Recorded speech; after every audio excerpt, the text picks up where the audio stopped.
Ocho y 3 de la mañana, bienvenidos, eso es Cuesta Arriba por Altavoz. Hoy estamos 5, ¿no verdad? 5 de diciembre. Las fiestas de Quito están en el tope. ¿Sabe que hace tiempo que no voy? Yo tampoco. Hace tiempo que no voy, me encantaba ir a farrear. El 5. Claro. Oiga, unas farras que me pegaba de joven ahí, pero esas que empezaban el 5 y terminaban el 7, ¿no? Ah, no, o sea, sí, es que así tiene que ser. Pues. Cuando uno es joven y va a Quito a farrear por las fiestas, empieza en el 5 y termina en el 7. El 6 no cuenta. No, el 6 es el día de descanso. No, el 6 es desfilito, la feria, es la parte zanahoria de la fiesta.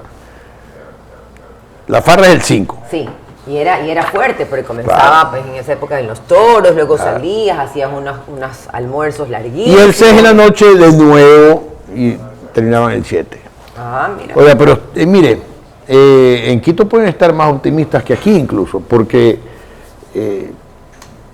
parece que el fantasma de los apagones como que se está alejando un poquito, me atrevería a decir que si pasamos este bache de la próxima semana,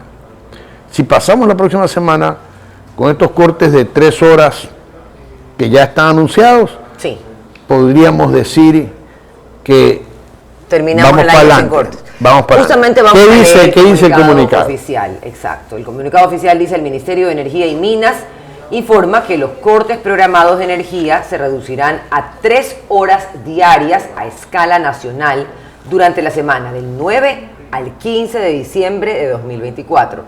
Esta disminución es posible debido a diversos factores que han potenciado el sistema energético ecuatoriano, entre ellos el mejoramiento de las condiciones hídricas en los ríos que abastecen a las hidroeléctricas, la transferencia de electricidad desde Colombia y la nueva generación termoeléctrica. Se informará oportunamente el cronograma a través de los canales oficiales del Gobierno Nacional y las empresas proveedoras del servicio. Esto es una buena noticia. Mire, buena noticia. Toachi Pilatón, 965 creo que es la cota, ya estamos en 915. O sea, casi al máximo, ¿no? Para poder entrar en funcionamiento a plena capacidad. Toachi Pilatón, 16 años paralizada, con fallas estructurales, con fisuras en los canales de distribución de agua. Todo eso se ha tenido que reparar. Se ha tenido que pagar una indemnización porque la empresa constructora nos puso un juicio, una mediación en Estados Unidos que finalmente tuvimos que aceptar para que puedan terminar la obra. Ya entra en funcionamiento, se espera el 13 de diciembre. De ahí vienen 2 barcazas más. Eso ha estado manejado tranquilo, sin escándalos, sin bulla, sin gente peleándose, sin gente reclamando. Eso significan 220 megavatios más.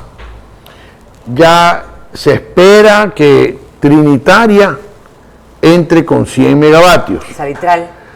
Salitral también con algo similar. Quevedo no contamos porque Quevedo no va a funcionar, son 50 megavatios apenas y parece que eso no va a funcionar porque están muy atrasados los señores de Progen, demasiado atrasados.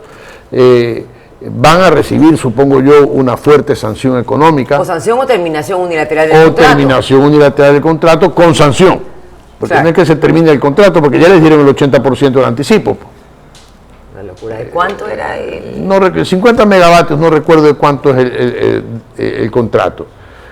Así que si Colombia no tiene problemas, seguiremos comprándole 450 megavatios. Y si llueve, se completa el tema. Entonces, si esta semana de 3 horas de corte, que yo pensaba, por la información que tenía, iban a ser entre 3 y 5, siempre hablaron de entre 3 y 5 horas, decidieron hacerlo solo de 3 horas. Quiere decir que las expectativas son buenas. Si pasamos esta semana, María Meche, creería que prendemos el arbolito de Navidad sin problema. Bueno, y eso fue lo que dijo el presidente, ¿no? El presidente nunca habló de fechas, esa es la verdad. No, nunca habló de fechas. Nunca dijo el 1 de diciembre. No, pues no, pero usted sabe que la gente es cargosa, Oiga, sí. Mis medias hacen juego con su camisa, con su blusa.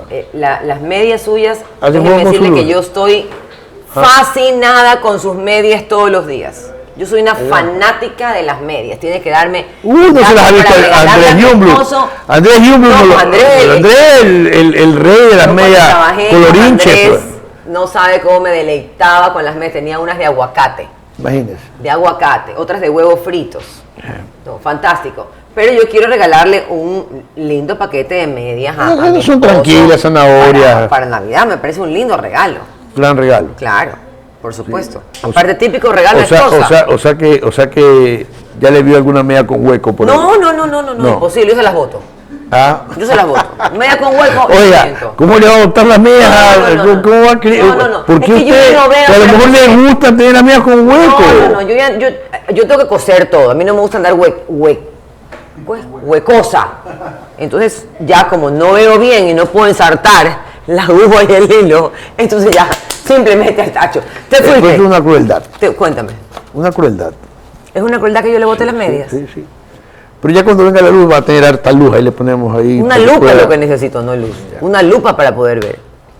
Porque ya me cuesta. Ya hasta delinearme la ceja me cuesta, porque tengo que sacarme así el lente y no veo bien. Eso del viejazo es tremendo, oiga. Eso es lo único que me afecta.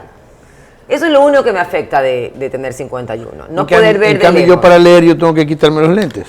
No poder Yo ver leo bien de sin cerca, porque a mí me encantan los lentes. Amo usar lentes, con libertad uso lentes, me fascinan. Tengo colección de lentes, pero no ver de cerca sí me molesta. Le voy a recordar a nuestros amigos televidentes, a todos quienes nos escuchan y están conectados en este momento, que nos sigan en nuestras cuentas de X, Instagram y YouTube como Altavoz S, en Facebook como Altavoz S, X, Instagram y YouTube como Altavoz EQ, ahora sí. Facebook como Altavoz S y en TikTok altavoz.s. Ahora sí ya estamos súper conectados. Les voy a contar también quiénes son los invitados el día de hoy. Estará con nosotros Valentina Centeno, ella es asambleísta por ADN. ¿Y de qué vamos a hablar con Valentina Centeno? La ley de alivio financiero que va ya a segundo debate. Oiga, usted sabe que yo la conocí a Valentina Centeno hace unos 3-4 meses, porque ella fue a grabar una entrevista en los estudios, en mis estudios, y yo no quería estar parado al lado de ella. ¿Por qué? Mide como 1,90 m. Es altísima. Dice, y de repente me dice, le presento a mi novio. Y el novio es Más 10 centímetros más alto que ella todavía. Yo digo, ¿y ustedes ¿Pero con tacos o sin tacos? Sin tacos. Yo digo, ¿y ustedes se van a casar? Sí, estamos planeando matrimonio. Le digo, sus hijos van a ser gigantes. Van a tener que irse a otro país para buscar novia. Sí, muy simpática. Cómo le dieron palo cuando tuvo un lapsus con una palabra. Bueno, eso nos pasa a todos. A todos nos pasa. Pues, a todos nos pasa, pero sin embargo la gente quiere que a ellos no les puede pasar. Perfecto. A ellos no les puede pasar, lamentablemente no les puede pasar, ¿no? ¿Y de qué vamos a hablar con Valentina? Ley de alivio financiero que va a segundo debate. ¿Ya? César Antonio Martín Moreno, él es el ministro de Telecomunicaciones. Vamos a hablar de los hitos de este año de funciones del ministro. Pero me imagino que vamos a tratar el tema del cable submarino. Vamos a tratar, por supuesto, el tema del cable submarino. Para preguntarle cuáles son las razones por las cuales le quiere quitar el cable submarino al señor Topi. Y también vamos a hablar sobre la lucha contra el narcoterrorismo con el comandante general de la policía. Esa entrevista es Pepa. Por supuesto. Esa entrevista es Pepa y no se la pierdan. No se pierdan esa entrevista, porque en esa entrevista, por lo menos María Mercedes y yo tenemos muchísimas preguntas que hacer. Vamos a rodar la colilla porque tenemos ya nuestra primera nota del día. Okay.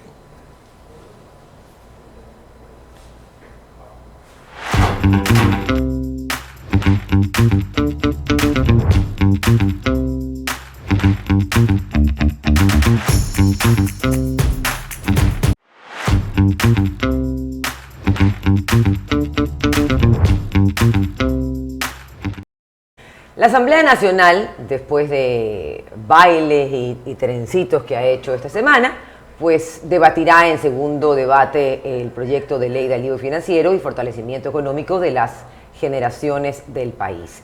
La iniciativa busca mitigar las secuelas de la crisis energética y propone también medidas de apoyo económico para diversos sectores. Veamos la nota.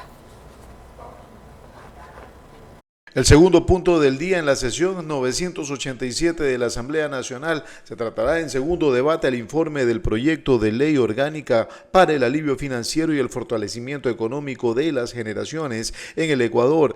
La sesión está convocada para las 14:30 de este jueves 5 de diciembre de este 2024. Esto una vez que la Comisión de Desarrollo Económico, presidida por la oficialista Valentina Centeno, aprobó el informe para el segundo debate.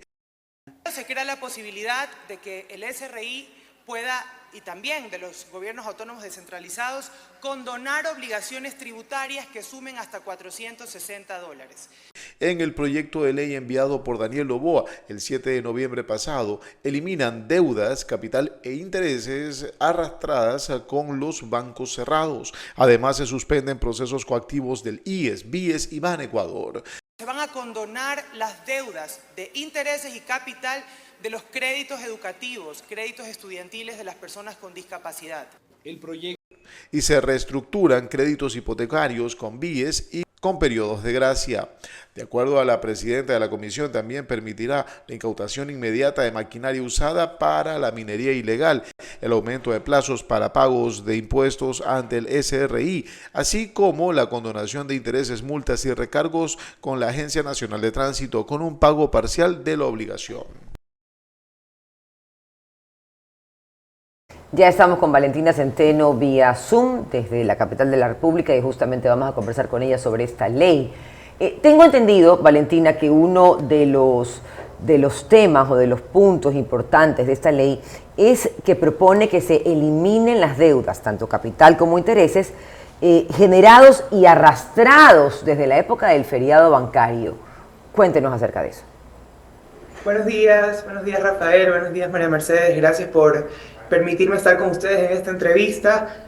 En efecto, estamos muy orgullosos de lo que hemos logrado. Hoy estoy segura que vamos a marcar un hito histórico para nuestro país, porque vamos a poder aliviar los bolsillos de miles de familias ecuatorianas.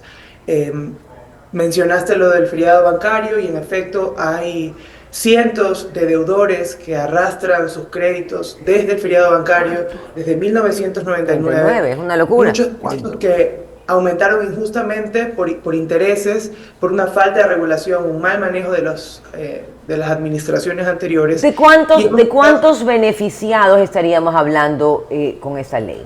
Que tienen este problema de arrastrar desde el año 99. Muchos han muerto y quienes están arrastrando la deuda son sus familiares, sus hijos.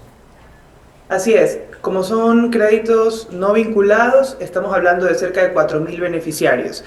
Entre estos 1.200 se les va a condonar el 100% de su deuda, capital e intereses, porque son deudas de hasta $10.000, y entre 10.000 a 50.000 se van a condonar todos los intereses que se hayan generado a lo largo de los años.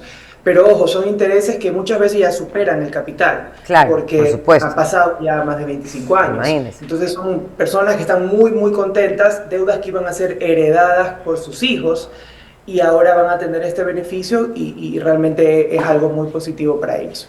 ¿Qué otros beneficios encontramos en esta ley?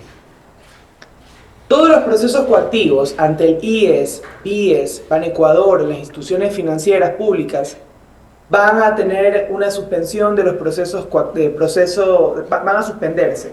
Es decir, que no se pueden iniciar cobros por las deudas vencidas. Y asimismo tenemos en la gran mayoría de créditos productivos, hipotecarios, créditos estudiantiles, van a existir facilidades de pago y también condonación de intereses con el pago del capital, de un pago parcial o en algunos casos debe ser un pago total. ¿Quiénes pueden acogerse al tema de los créditos estudiantiles? Usted me decía que no todos los deudores, sino cierto grupo. Son todos los deudores que actualmente mantienen su crédito con la Cenecit o el antiguo IS. Son también cerca de, en total, 6.000 estudiantes, pero ya 3.000 están en un proceso de reestructuración y los otros 3.000 todavía mantienen créditos estudiantiles. Y para las personas con discapacidad que tengan créditos estudiantiles se les condonará el 100%, tanto capital como interés. Y ellos solo tienen que pagar para los estudiantes que tengan créditos, van a tener que pagar solo el 10% del crédito y pueden acceder a 12 meses de periodo de gracia y luego empiezan a pagar su crédito, pero con la eliminación de todos los intereses generados. Esas son muy buenas noticias para gente que ha estado sin poder abrir ni siquiera una cuenta durante, como usted dice, 25 años que tienen arrastrando deudas, a veces que no le correspondían, heredadas desde el periodo bancario. Valentina, hay algo que resonó mucho en esta semana y que yo quería igual preguntarle. ¿Cómo se explica que la Asamblea Nacional haya archivado la ley antipillos cuando hay voces que gritan por la seguridad? El presidente Noboa, queremos seguridad, queremos que nuestros hijos caminen libres por la calle, queremos tener la libertad de caminar libres por la calle y circular. ¿Cómo se explica que hayan archivado la ley antipillos antes de debatirla? Ese es el doble discurso que yo realmente todavía no entiendo, que me digan que parezco ingenua, porque no puede ser que por un lado el discurso en la Asamblea es justamente ese, que nos hemos convertido en un narcoestado, en que necesitamos un presidente que le ponga mano dura al crimen organizado y al narcoterrorismo, pero luego cuando se busca golpear el financiamiento de los grupos narcoterroristas en el país, se hacen de la vista gorda y votan en contra, y toda la Asamblea.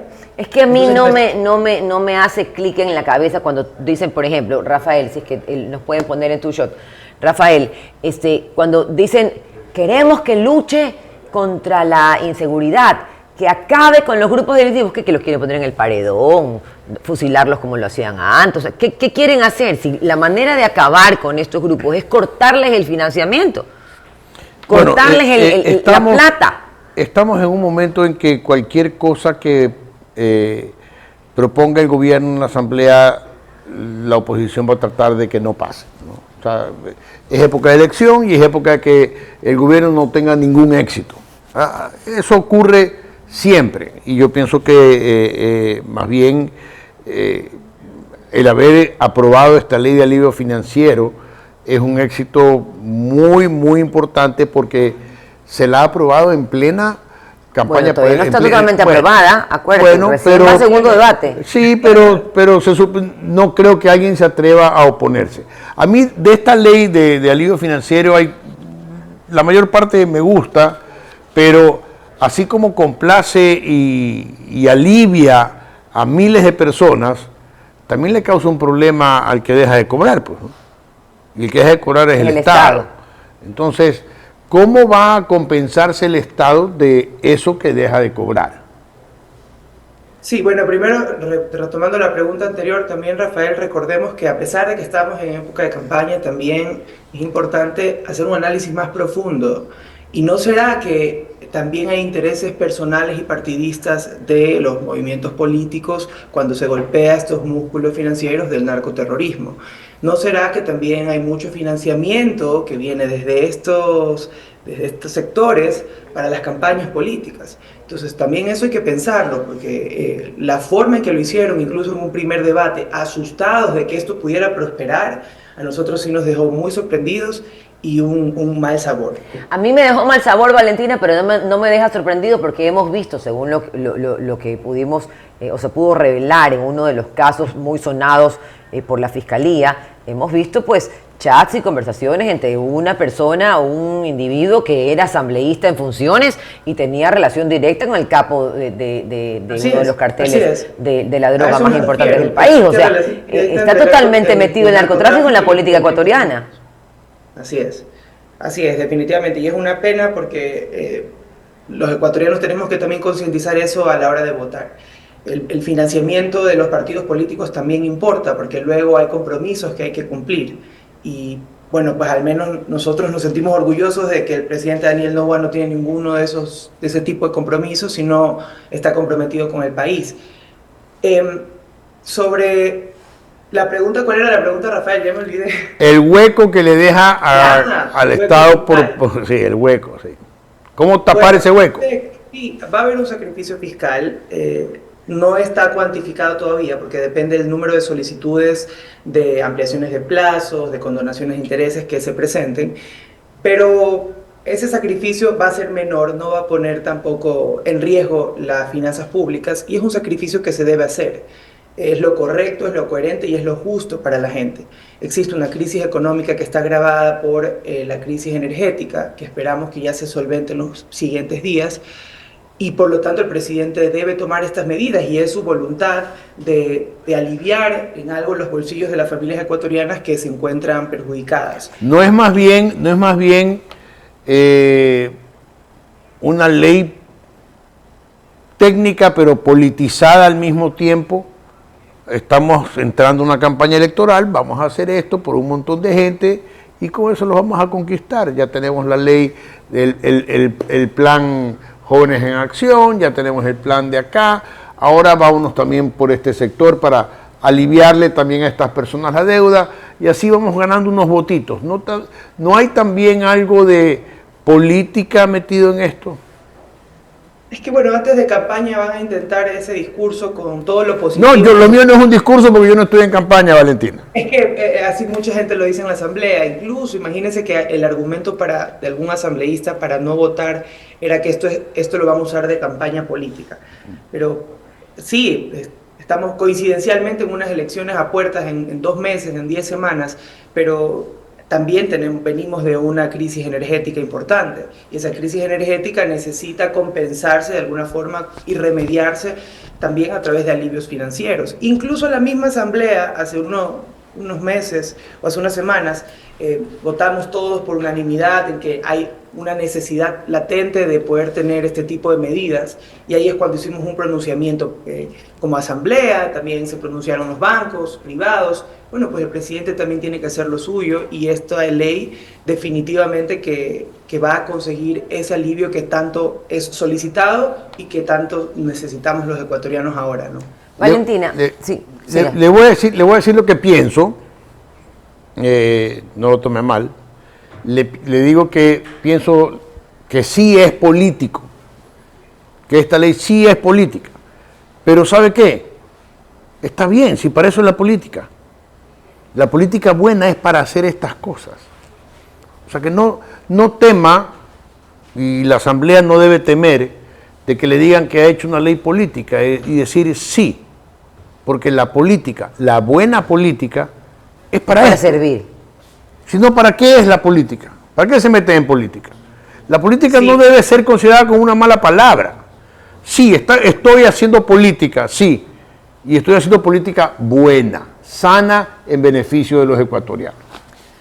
Sí, Valentina. Sí, tiene razón y solamente hacer una diferencia con los cálculos electorales, porque de eso es otra cosa.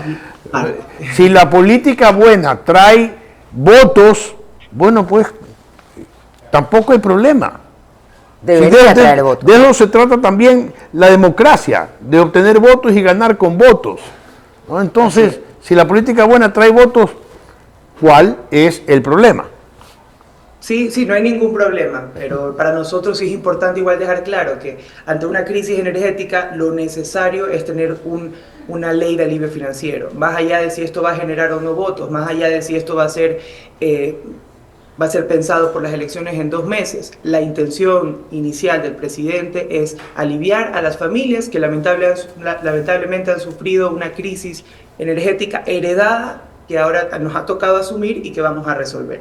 Valentina, tengo una última pregunta, me están pidiendo que me vaya a corte, pero tengo una última pregunta que tengo que hacérsela y por favor le pido que sea lo más concreta posible. La ex ministra de Energía, la señora Robo, ha dicho que tiene mucho temor de ir a presentar las pruebas que tiene de conversaciones, de chats con el presidente de la República ante 137 asambleístas que forman parte del primer poder del Estado. ¿Cómo lo toma usted?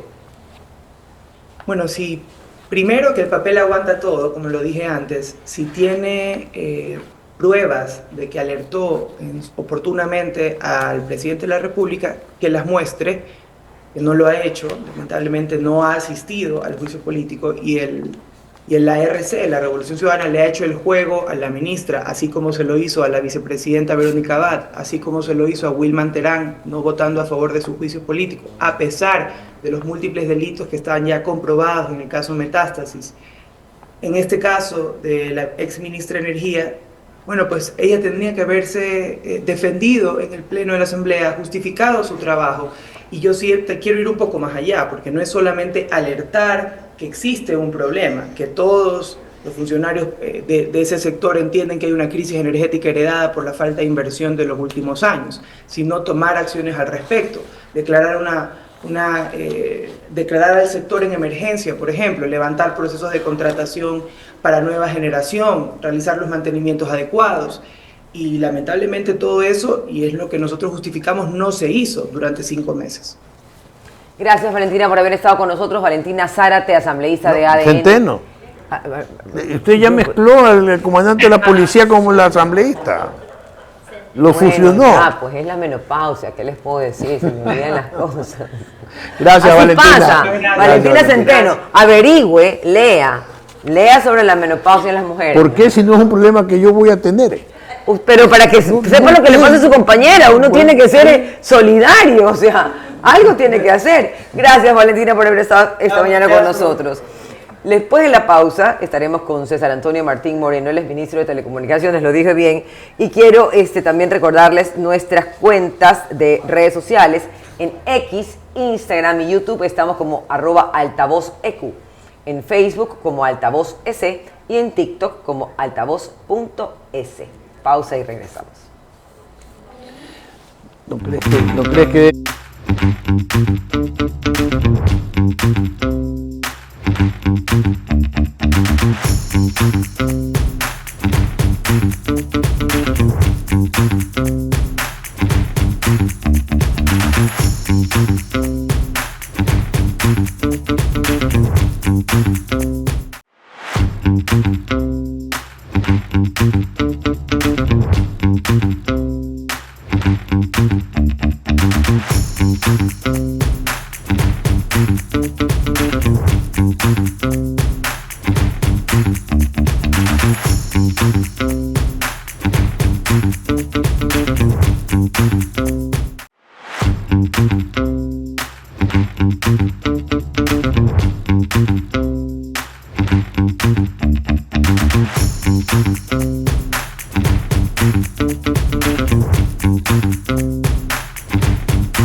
8 de la mañana con 33 minutos y estamos en Cuesta Arriba por Altavoz. En pocos minutos estará con nosotros César Antonio Martín Moreno, él es ministro de Telecomunicaciones.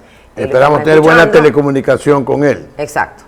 Que no nos falle la comunicación, No, si no, ahí sí, ya está ahí. Ahí sí quedamos pésimos. Ya está ahí, ya está ahí. Ya está, okay. Pero vamos a ver la nota antes, como introductoria al reportaje, y es que el Ministerio de Telecomunicaciones y de la Sociedad de la Información impulsa el desarrollo digital de Ecuador a través de un particular proyecto, Puntos Digitales Gratuitos. El propósito es reducir la brecha digital y promover la inclusión tecnológica en sectores estratégicos en todo el país. Veamos esta nota antes de recibir a nuestro siguiente invitado. El Ministerio de Telecomunicaciones proyecta seguir inaugurando más puntos digitales gratuitos, consolidando un trabajo conjunto con actores del sector público y privado. Estas alianzas permiten que cada vez más ecuatorianos tengan acceso a herramientas tecnológicas, capacitaciones y recursos digitales, beneficiando a un desarrollo personal y profesional. El impacto de los programas son evidentes. Puntos digitales gratuitos han recibido 4.6 millones de visitas y han capacitado a más de 225.000 personas de distintas edades en diversas temáticas en herramientas de la tecnología de la información y comunicación. Este número creciente refleja la importancia y el alcance de estos espacios que se han convertido más que nada en pilares fundamentales para el fortalecimiento de las habilidades digitales del país.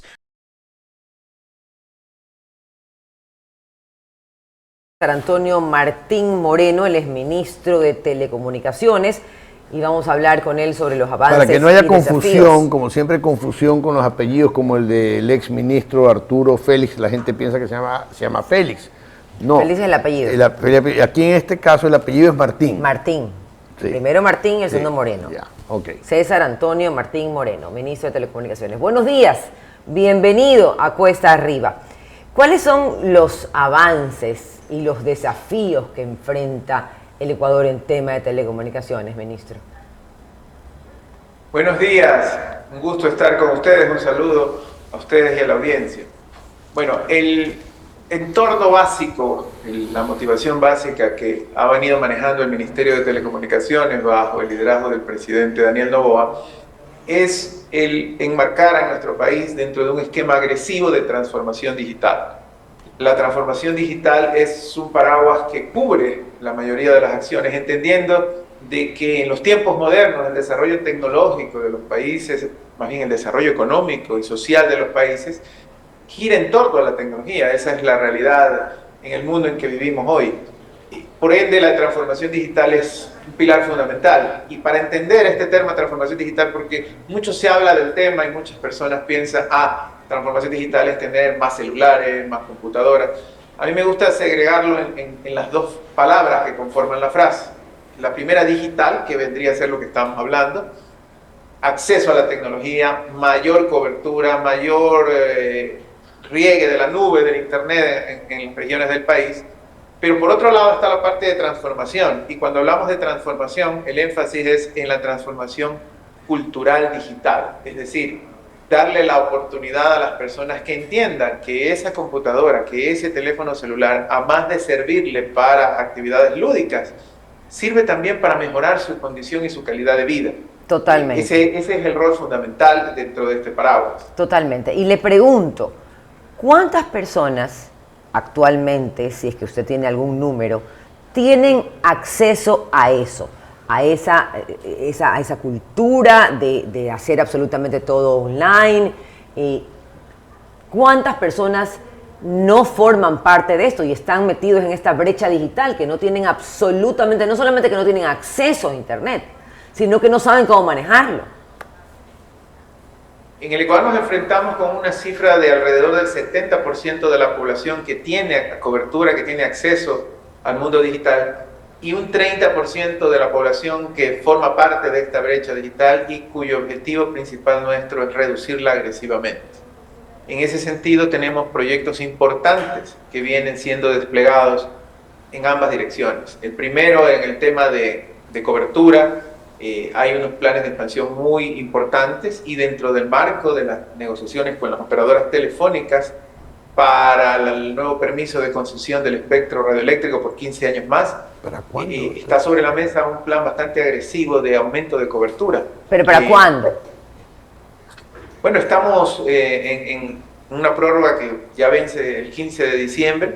Estamos discutiendo algunas cláusulas, no esa, por cierto, esa cláusula creo que está bien entendida con las operadoras, el tema de la cobertura. Hay otras cláusulas que están todavía sobre la mesa de discusión que tienen que ver con la seguridad jurídica, con las condiciones económicas, inclusive en las que se van.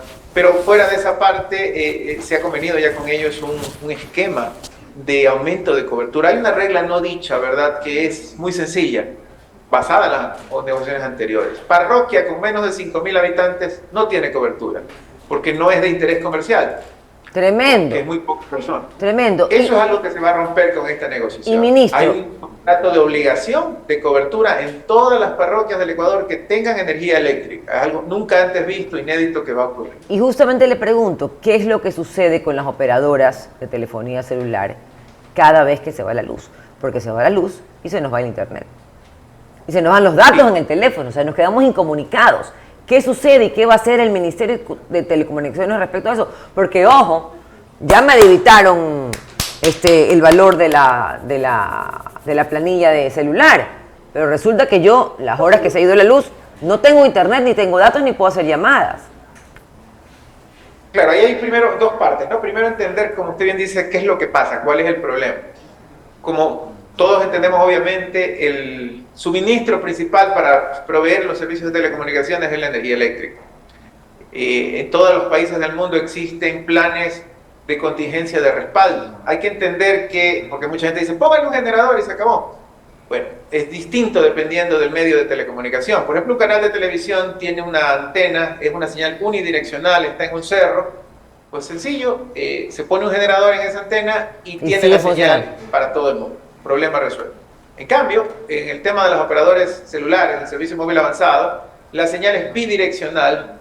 Primero, es independiente, es diferente completamente para cada usuario y es de alta velocidad. Eso significa que en lugar de tener una gran emisora, lo que se tienen son radiobases de pequeña área, ¿verdad? De poca área. En el Ecuador existen 11.000 radiobases aproximadamente, más otras 10.000 repetidoras. Estamos hablando de cerca de 25.000 sitios. Y a nivel mundial, lo que se acostumbra, o mejor dicho, la norma técnica establece, es que existe un respaldo de baterías porque se supone o se parte de previsto que una ausencia de suministro eléctrico es un tema ocasional, no es un tema permanente. ¿Cuál sería el mundo ideal? Porque hay dos problemas y es importante que los entendamos. ¿Cuál sería el mundo ideal que por suerte se ha venido dando ya las últimas semanas?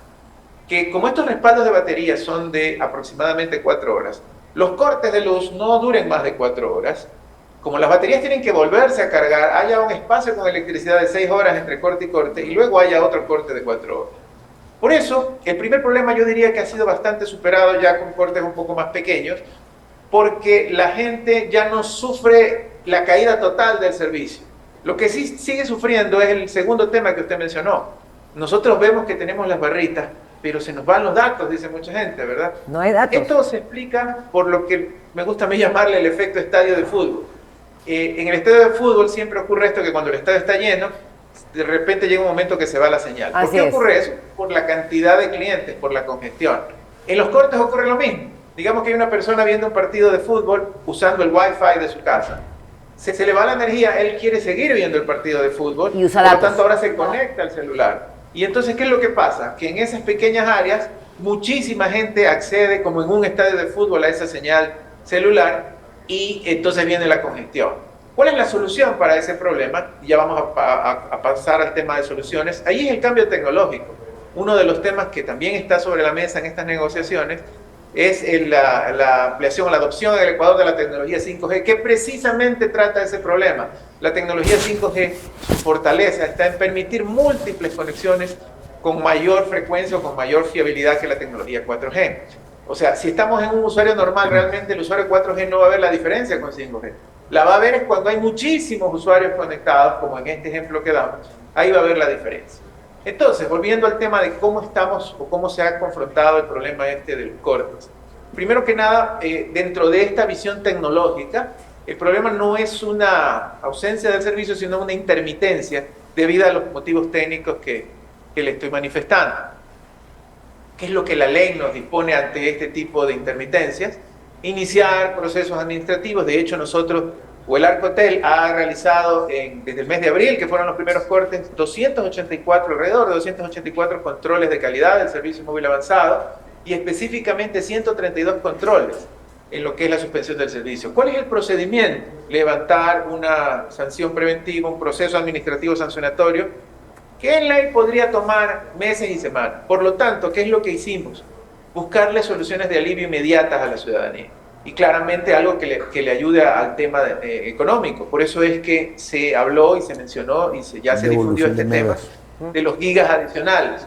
Un giga adicional para los clientes de servicios prepagos, 5 gigas para los clientes de servicios postpagos. Algo importante en tema de facturación. Los clientes prepagos, y esto es algo que lo hemos analizado desde el Ministerio, los clientes prepagos son la gran mayoría de los ecuatorianos. Así es. Y recordemos que los clientes prepago no cancelan como en el plan, por el servicio completo, sino por una cantidad de gigas, parecido al consumo del agua, si se quiere hacer ese contraste. Entonces, aun cuando no hay energía, ellos mantienen los gigas contratados. Por eso es que se les están dando gigas adicionales para de alguna manera remediar el problema económico que están teniendo. Lo que sí quisiera era aprovechar, perdón que me haya extendido en esta parte. Sí, por supuesto, es que es importante el tema.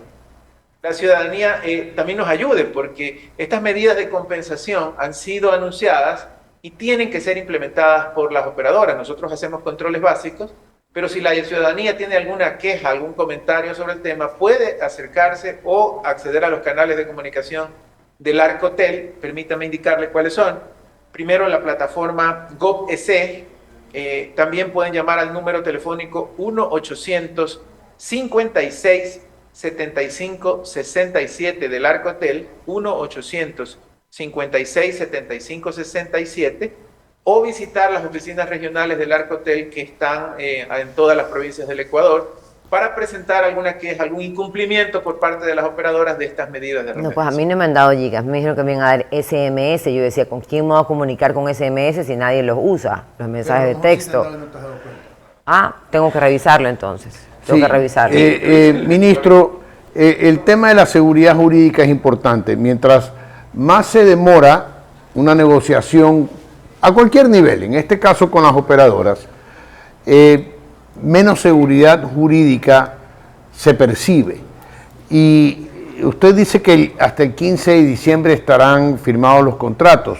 Ya la prórroga se ha extendido bastante. Sabemos que no pueden no operar. Sabemos que esto de que se acabó el contrato y no operan, eso no existe. O sea, tienen que seguir operando, estamos conscientes de eso de ahí.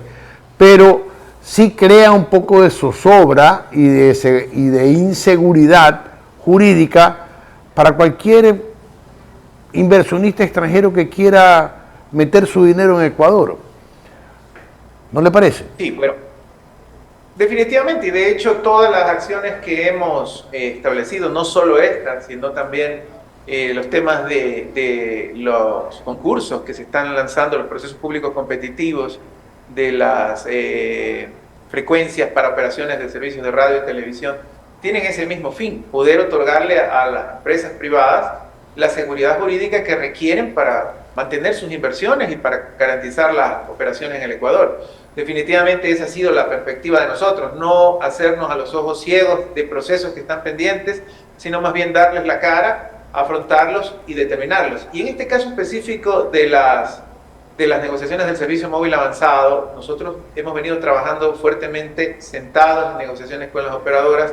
Ha habido también la mejor de las disposiciones de ellos, pero siempre existen algunos temas puntuales, cláusulas específicas, que son las que nos han detenido un poquito en llegar a ese acuerdo final. Como a manera de avance, ¿qué es lo que tenemos concreto hasta este punto, que no lo teníamos antes?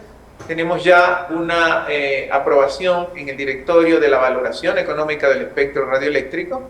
Tenemos también ya ofertas económicas presentadas por las operadoras, y realmente lo que estamos discutiendo todavía son algunas cláusulas específicas que tienen que ver más que nada con temas o sistemas de calidad, o temas también de conectividad específica y de seguridad, que son importantísimos y que sí nos faltan unos detallitos para ponernos de acuerdo.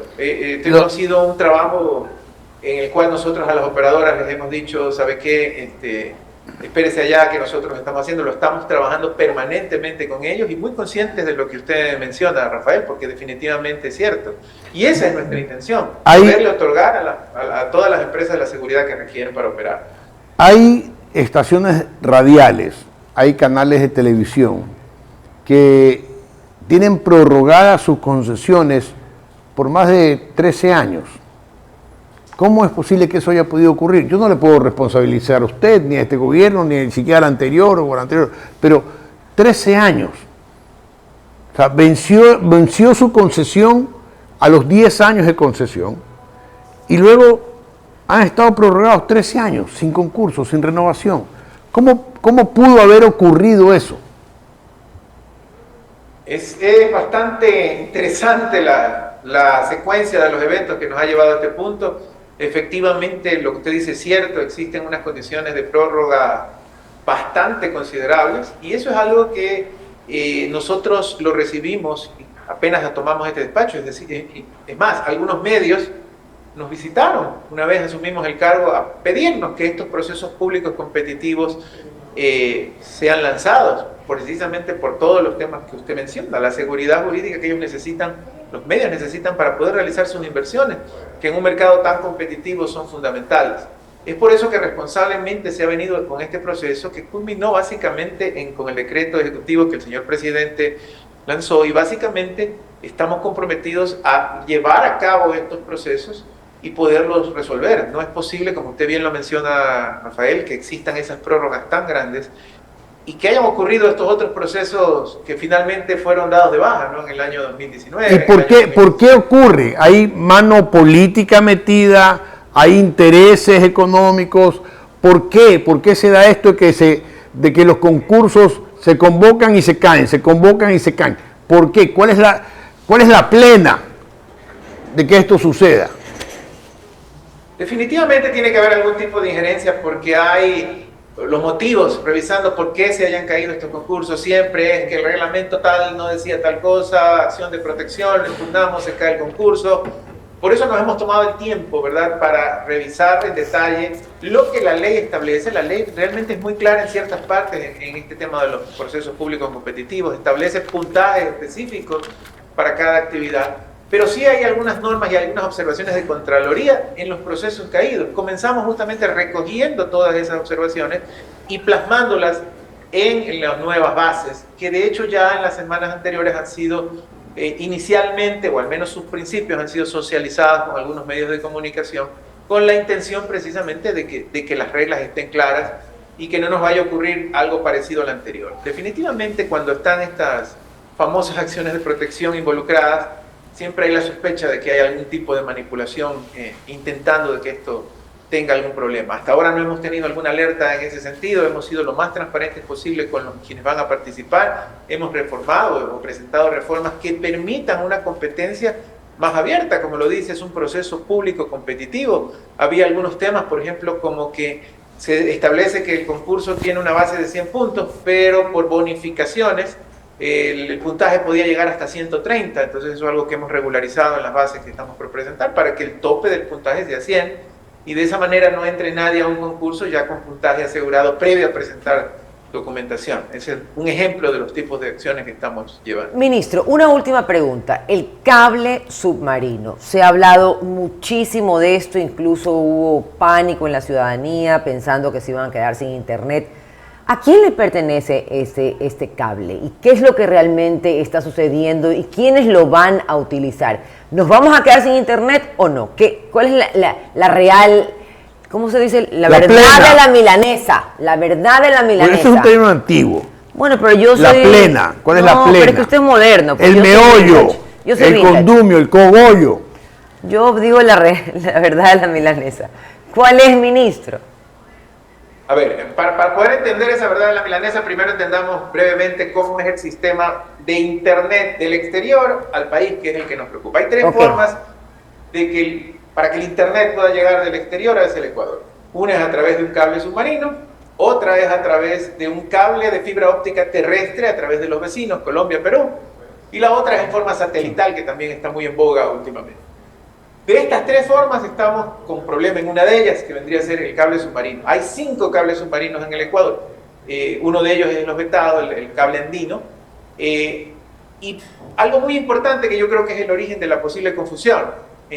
Estos cables submarinos, al ser las telecomunicaciones un servicio estratégico y un servicio público, son parte del dominio del Estado ecuatoriano. Es decir, se ha dicho o se dice, mucha inversión privada, exactamente, está muy bien. Como el espectro radioeléctrico, más o menos, es el subsuelo. Me gusta una analogía que se nos ha ocurrido recientemente, pero que me parece que es muy clarita. ¿Sabe cómo es esto? Esto es como el bar de un colegio, ¿sí? ¿Quién es el dueño de la instalación del bar del colegio? El colegio. El colegio. El colegio, ¿verdad? ¿Qué es lo que hace el concesionario? Trae su refrigeradora, trae su licuadora y trae el tema. Y yo le pago al colegio para utilizar el espacio. Para realizar el espacio. El kiosco. ¿Qué es lo que ocurre? Correcto. ¿Qué es lo que ocurre si el nuevo dueño del colegio encontró que el dueño anterior le entregó esa concesión en unas condiciones que no eran las correctas? Él le dice, pues señor, yo termino la concesión, yo no me presto para esto, las condiciones no eran las correctas. Y entonces, ¿qué pasa? El estudiante no puede dejar de recibir alimentación, ¿verdad? Entonces, ¿qué es lo que él dice? Mira, hay dos cosas. Como para mí este bien es fundamental, lo que yo puedo hacer es una de dos. Usted me dice, o definimos cuánto vale los servicios fundamentales para que usted siga dando el servicio del bar del colegio, cuánto vale, digamos, la refrigeradora, la tostadora, se lo pago y otra persona, otro concesionario externo, viene a dar el servicio pagándole a usted esos valores, o por último, para no dejar de darle el servicio a mis alumnos, lo doy yo. Un poquito haciendo este resumen y esta analogía es lo importante. Pero entiéndase que es el dominio del colegio, el bar, ¿verdad? En este caso lo mismo pasa con el cable submarino. Y eso es lo que tiene que ocurrir. El Estado tiene que determinar cuáles son los bienes afectos para este servicio de cable submarino, valorarlos, y ahí vienen dos opciones. Otro privado puede entrar a dar el servicio, y en el último de los casos el Estado le tocaría dar, pero el Estado en ningún momento puede detener un servicio público. Pero usted tiene que estar consciente, ministro, que el dueño, el concesionario del kiosco va a decirle, un momentito, ya no hables conmigo, sino que habla con mis abogados porque yo me voy a defender. Y en este caso ya no es un kiosco, sino que es un negocio de muchos millones de dólares, y obviamente los señores de Telconet, que también tienen mucho dinero, se van a defender, y no se van a defender únicamente aquí, sino se van a defender en el extranjero, porque la empresa matriz, digamos, está en el extranjero. Entonces, no es un tema fácil, que no es un tema fácil que pueda resolverlo de la noche a la mañana. Esto va a tomar mucho tiempo. Totalmente de acuerdo, Rafael, y conscientes del tema. Por supuesto, tienen que haber instancias legales, están en todo su derecho los concesionarios de presentar las mismas, y asimismo nosotros como Estado poderlas defender. Pero lo más importante, pienso yo, en este caso, es que el Arcotel, que es una institución 100% técnica, y que lo que hizo fue actuar en base a una solicitud del propio concesionario para aumentar o mejorar su capacidad, y que revisó el proceso del inicio, encontrando esas irregularidades. ¿Cuáles son las irregularidades, ministro? Exactamente, ¿cuáles son las irregularidades que habría cometido Telconet? En el contrato de concesión firmado en el año 2015, no se presentaron la garantía de fiel cumplimiento del contrato, la garantía de todo riesgo, y tampoco se demostró vía un informe la viabilidad financiera para la instalación y operación del proyecto. Esta situación estuvo así por 2 años. En 2017 se presentaron ya las garantías a partir de esa fecha, pero el Estado estuvo desprotegido por 2 años. ¿Cuál es esa desprotección? En caso de que hubiese ocurrido algún tema de ausencia o de falla del contrato, el Estado no hubiera tenido cómo responder. Se ha hablado de que no había a la fecha un reglamento específico vigente para la presentación de la garantía. Sin embargo, había norma superior vigente en ese momento que obligaba a que cualquier concesión con el Estado tenía que hacerse previo a la presencia de una garantía de fiel cumplimiento. Las autoridades de Arcotel, año 2015, haga los cálculos, Rafael, emitieron un título habilitante omitiendo esas obligaciones contractuales. Encontramos ese problema, ¿verdad? en la generación, y el Arcotel actuó de hecho en ese fundamento. Me pide que haga los cálculos para saber quiénes estaban al mando del país y del Arcotel, ¿no? Supongo. Sí, correcto. Gracias. Sí, no es cálculo mental, es solamente Bien. para que usted sepa de qué nuestros estamos amigos que nos hablando. ven también saben calcular. Son 9 años atrás. No hay peligro entonces, ministro, de que nos quedemos sin servicio de internet. Son 5 cables submarinos. ¿Cuántos de esos 5 cables opera Telconet? Opera uno, o sea, al menos Cable Andino es el que está, es uno de ellos, ¿verdad? Que tiene alrededor del 15% del tráfico. No estoy hablando de clientes, ojo, sino del tráfico en gigabits por segundo. Operan alrededor del 15%. Entiendo que ellos tienen participación en otro de los cables, pero eso no ha sido vetado. De allí existen otros 4 cables submarinos. El servicio de telecomunicaciones tiene 3 eslabones en esta cadena de suministro. El primero es la provisión del cable submarino. El segundo son los que les denominan los transportadores o los carriers, que son los que les compran capacidad a los proveedores de cable y a su vez se lo venden a los proveedores finales. Ese es el último eslabón. Los proveedores finales son los que le venden al usuario. Ninguno de los proveedores finales tiene al momento ningún tipo de impedimento para continuar con el servicio. Y lo más importante, la garantía que damos como Estado para la continuidad del servicio es basada en la ley. Entramos en este proceso de reversión y por ley, al tratarse de un servicio público, Cable Andino está obligado a continuar prestando el servicio bajo las mismas condiciones que lo venía haciendo, so pena incluso penales, ¿verdad?, en caso de no cumplirlo por tema de falta en un servicio público. Es decir, no existen razones ni jurídicas, menos aún técnicas, como bien se está estableciendo por la cantidad de cables submarinos, para que los ciudadanos puedan percibir algún tipo de afección en el servicio. Gracias, ministro. Listo, muchas gracias, ministro. Son las 9 de la mañana en punto y estuvo con nosotros el ministro de Telecomunicaciones, César Antonio Martín Moreno. Con él hablamos de muchos temas, brecha digital. Y cosas importantes de preocupación ciudadana sobre todo, ¿no? Todavía no va a hacer el comentario, porque primero voy a decir las redes, nos vamos a ver una pausa, ahí viene usted después, con toda la estelaridad que usted se merece, que me tengo que ir, ¿no? hacer Okay, su está comentario. Bien. Está bien. Yo Nuestras cuentas en X, Instagram y YouTube, Altavoz EQ. En Facebook como Altavoz S y en TikTok como altavoz.s. Ya regresamos para el comentario de Rafael.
Hay 5 formas, perdón, voy a repetir todo de nuevo porque no queda claro. Me cogió de sorpresa el cambio de cámara. Les explico algo muy interesante. En Ecuador hay 3 maneras de recibir el Internet. Dígame. Internet, herramienta que sirve para todo. Hoy estudiamos, trabajamos, nos comunicamos, nos divertimos gracias al Internet. Si nos llega a faltar el Internet es como si nos falte la luz, como si nos falte el agua. Ya es parte de nuestra vida. Ecuador tiene 3 fuentes alimentadoras de Internet.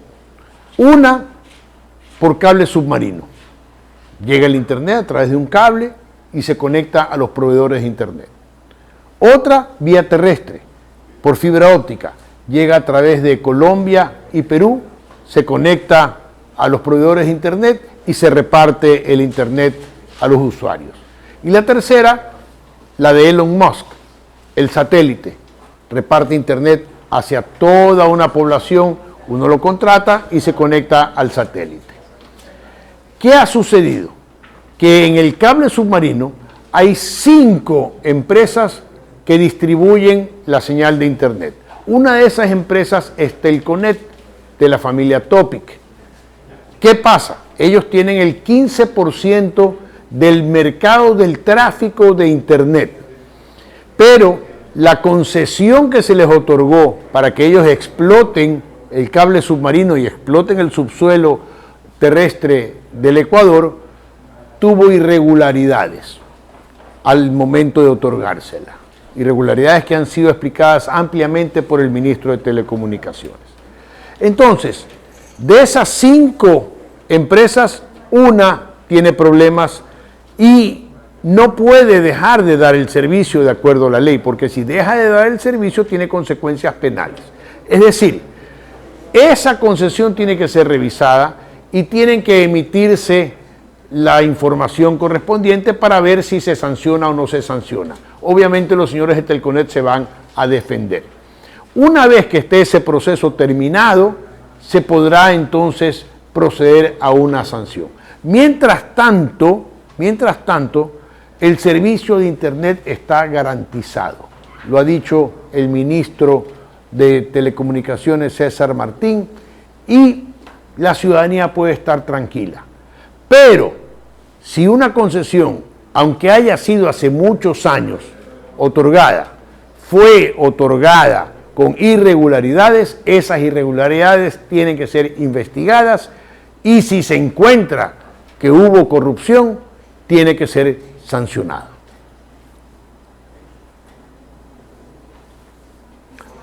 ¿Listo? Ahora sí, nos podemos ir al siguiente tema. A la pausa. Perfecto, a la pausa. Ok, vamos a la pausa.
Nueve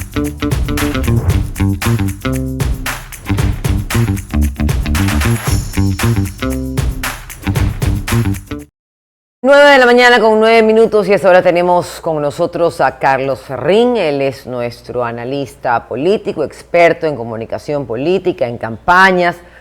Y yo quería preguntarle, porque el conflicto que hay, o se generó desde el primer día, desde antes de la posesión realmente, cuando tú me diste tantas invitaciones, no, yo necesitaba más, yo quería poner esto, yo me quería, una serie de cosas que se dieron entre la vicepresidenta de la República, Verónica Abad, y el presidente de la República, Daniel Noboa. Muchos pensarían que esto afecta a su candidatura. Le hemos visto hablar en algunos medios.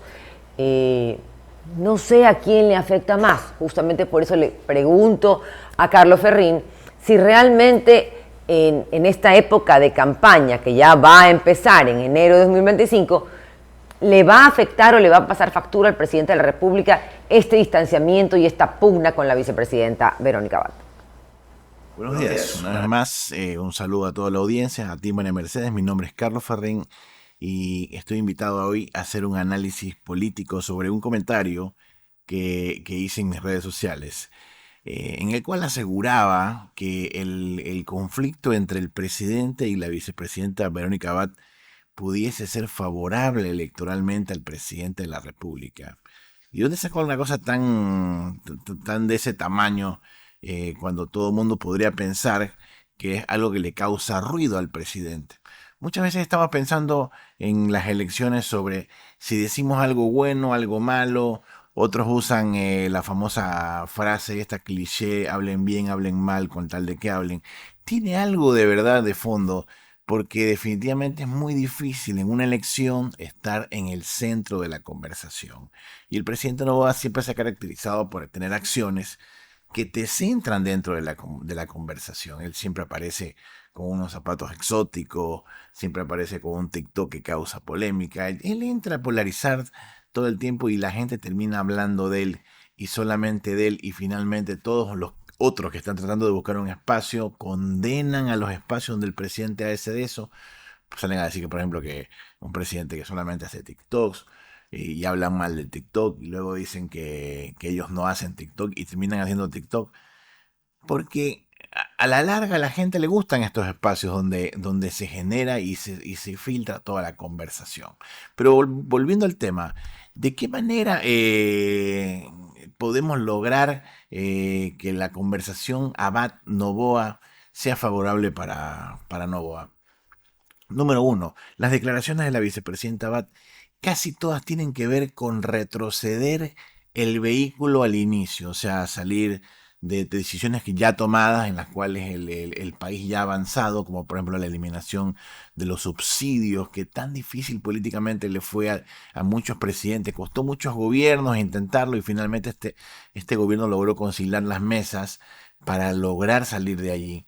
Pero lo están convirtiendo en el lado populista, en que volver al subsidio pasa a ser una promesa electoral que genera mucha polémica y genera mucha conversación. Entonces empieza la gente a darse cuenta que el presidente es este gobernante que quiere llevar el país para adelante, y la vicepresidenta parece como alguien que quiere volver todo para atrás, muy populistamente, volver el IVA al 12, como si eso se tratara de una medida populista.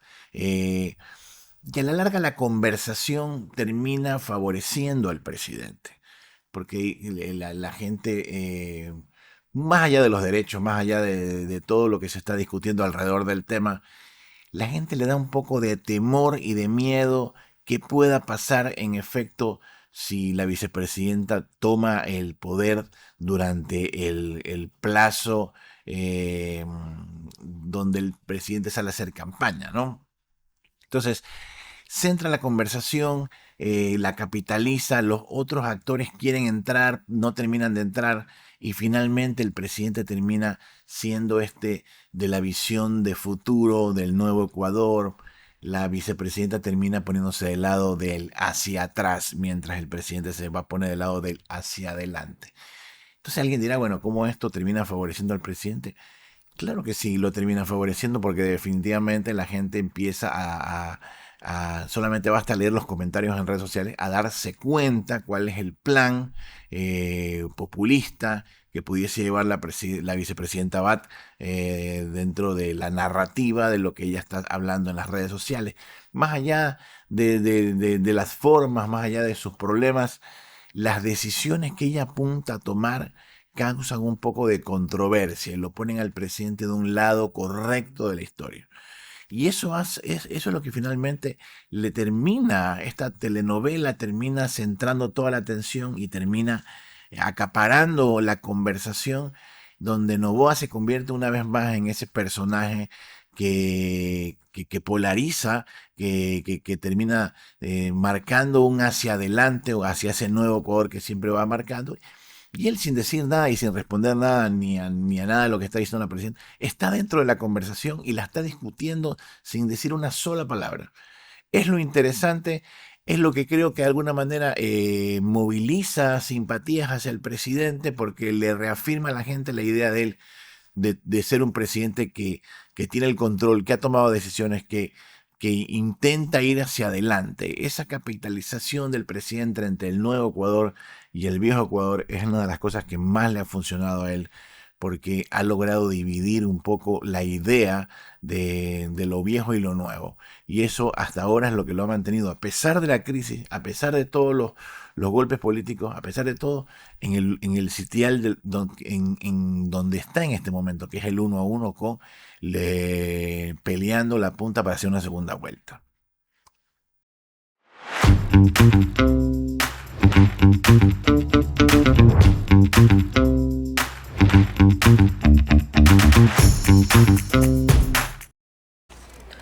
Son las 8 de la mañana con 15 minutos en estos momentos y tenemos ya en nuestro estudio, bueno, no es un estudio, está en Zoom realmente, el comandante general de policía Víctor Hugo Zárate, con quien vamos a hablar sobre la lucha contra el terrorismo. Pero antes yo quisiera presentarles una nota respecto a eso. Espérenme un ratito que estoy buscando mi nota, que tengo muchos papeles.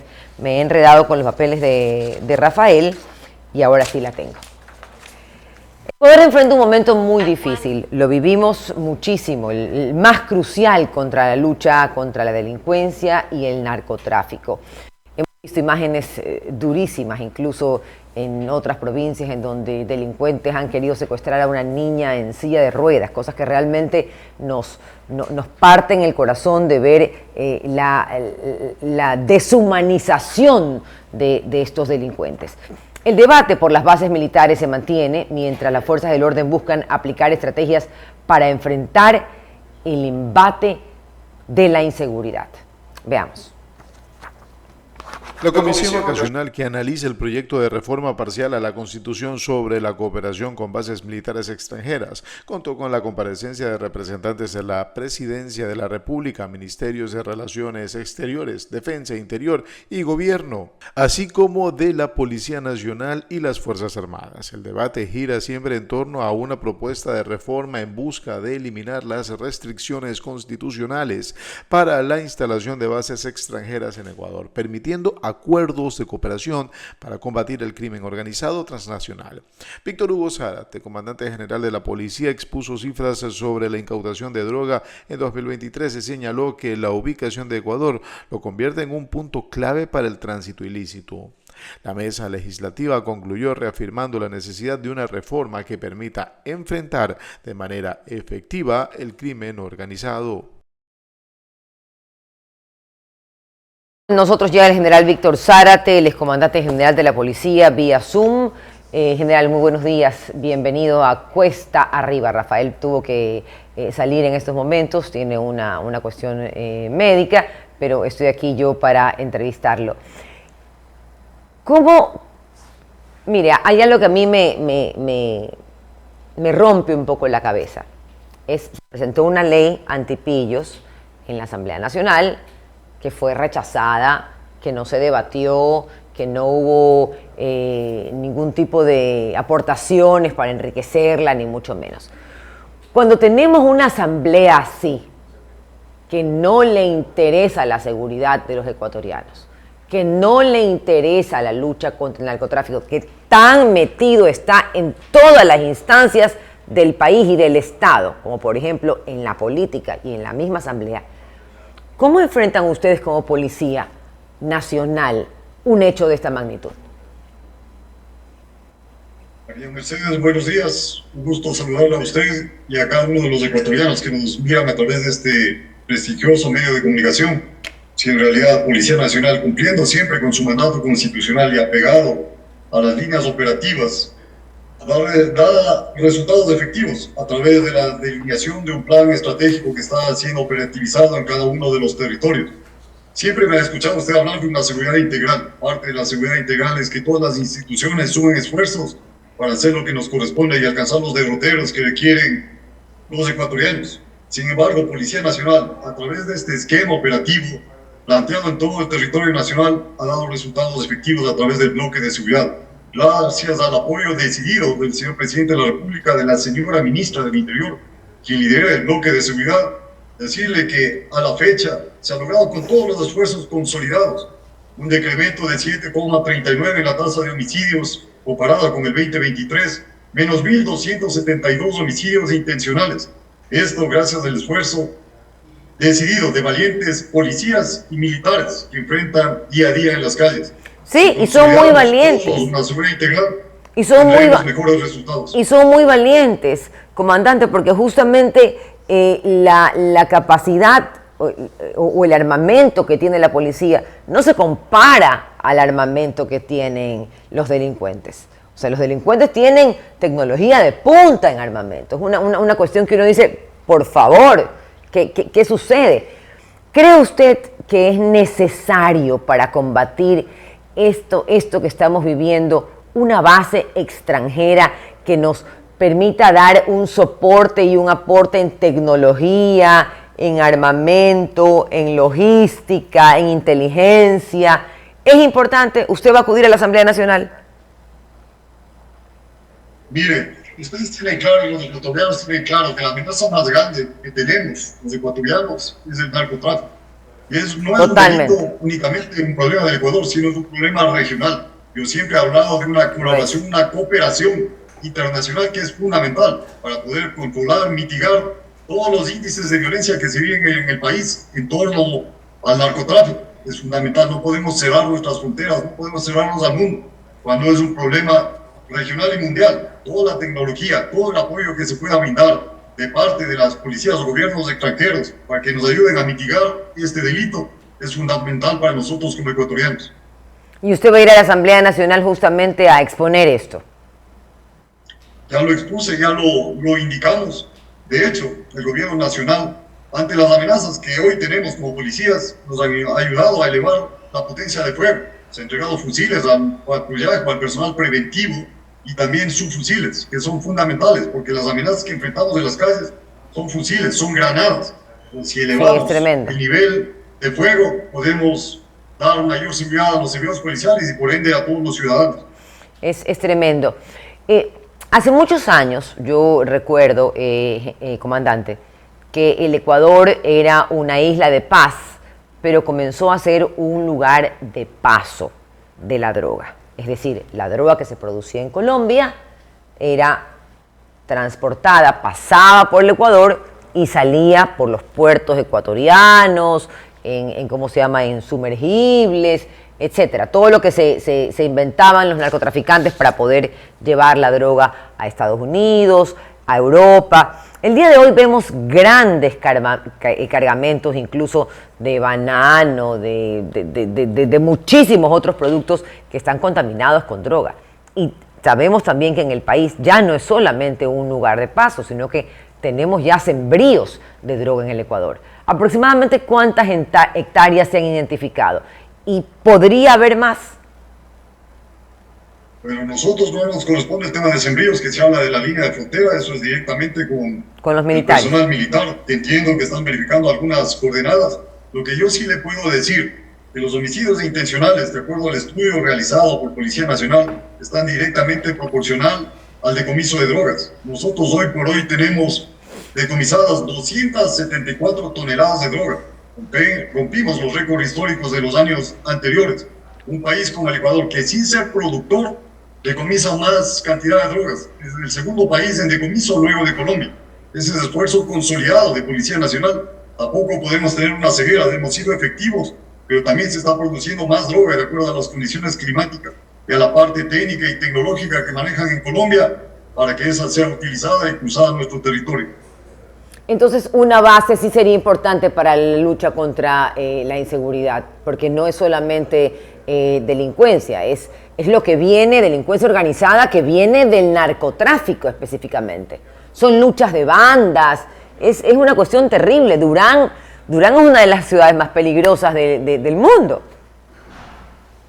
Es un delito transnacional que de hecho debe ser atacado por todas las unidades, por todos los países a través de las fuerzas del orden, ya sea policía o fuerzas armadas. Nosotros estamos dentro de la dinámica de Durán, se ha logrado una fuerte contención, veníamos de una escalada de 285% más en homicidios intencionales, hoy tenemos un 40% más y estamos ajustando todas las estrategias para contener o poner ese indicador en verde. Hay mucho esfuerzo detrás de cada cifra, María Mercedes, quizás la ciudadanía no lo percibe. Tenemos 27 policías que han perdido la vida en esta lucha y policías valientes que se han enfrentado y han neutralizado en 110 ocasiones a las personas que se han alejado del mandato constitucional y estamos trabajando para dar los mejores resultados. Pero necesitamos hoy por hoy, en este momento histórico, que todas las instituciones del Estado podamos agruparnos y trabajar en una seguridad integral, como lo están haciendo en Durán, no solo Policía Nacional, no solo Fuerzas Armadas, sino en todas las demás instituciones, para dar los derroteros y tener indicadores fuertes que nos permitan medir a todos, no solo a la Policía Nacional al final. Comandante, yo sé que esto no le compete a usted, pero yo sí quisiera su criterio. Yo soy una mujer que he defendido siempre a la niñez. Creo que a los niños hay que darles oportunidades, hay que darles espacios para que ellos tengan oportunidad de acceder al arte, al deporte, a la danza, es decir, a muchas cosas que los mantengan ocupados después de que van al colegio, y de esa manera mantenerlos alejados de todas estas redes de narcotraficantes que los quieren meter para que comiencen a vender, para que comiencen a consumir, etcétera, etcétera.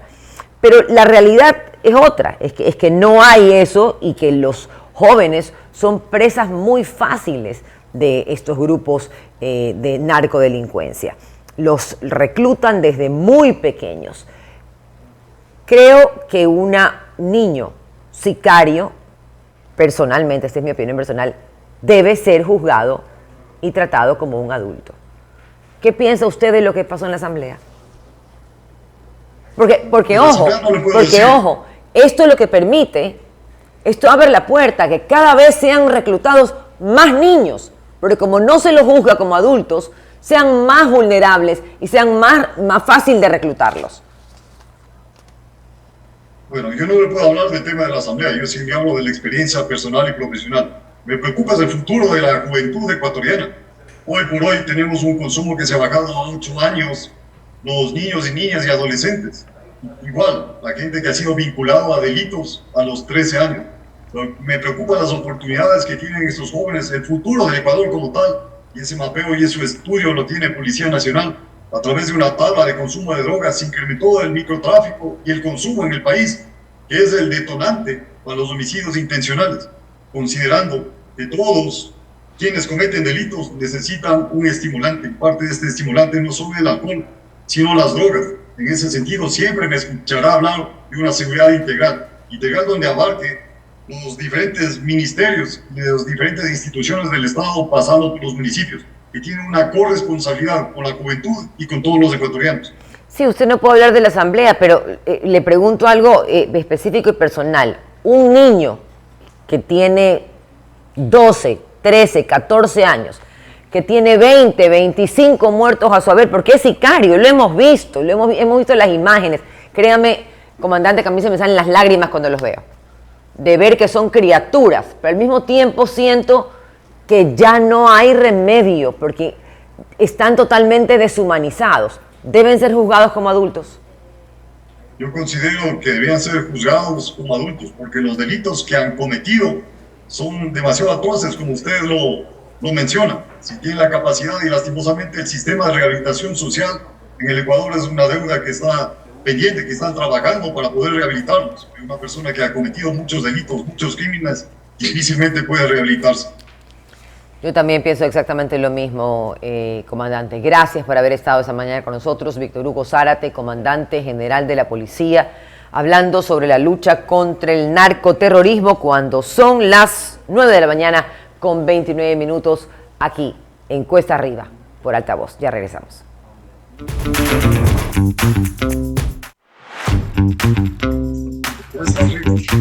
Cuesta Arriba Deportes, no hay ninguna cita.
De la mañana con 31 minutos y quiero invitarlos a que nos sigan en nuestras redes sociales, nuestras cuentas de redes sociales en X, Instagram y YouTube como @altavozeq, en Facebook como Altavoz S y en TikTok como altavoz.es.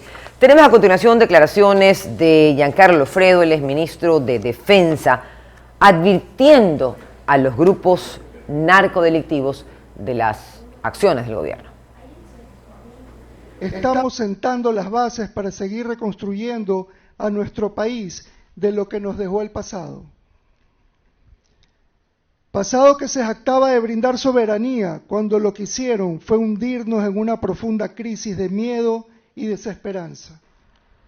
A los criminales les advierto, no jueguen con fuego porque ustedes estarán donde merecen estar.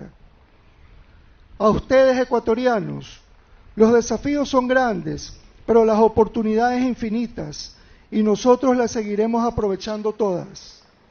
No olvidemos que la verdadera fuerza no radica únicamente en el poder de fuego, sino en la actitud de quienes lo utilizan. Por ello hoy la victoria está en nuestras manos.